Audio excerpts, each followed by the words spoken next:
Virtue is one component in the teaching of Rizal, as a course focuses on the teaching of good and beauty in God. Rizal, virtue, okay? What philosophy supports this? Existentialism, idealism, progressivism, or social reconstructionism? What is our choice? And of course, tumpak na choice po natin dito would be letter B. That is idealism. Basta when you say ideal, perfect. Okay? So ideal, perfection. Perfection.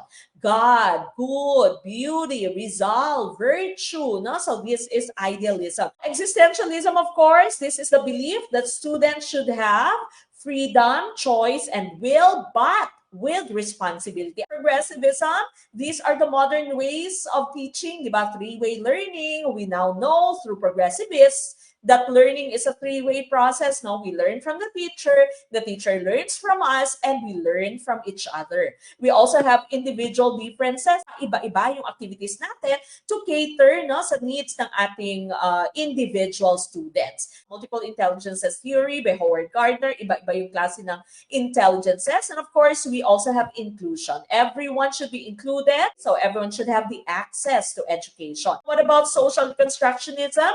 We have to teach ways to our students so that we can improve our society.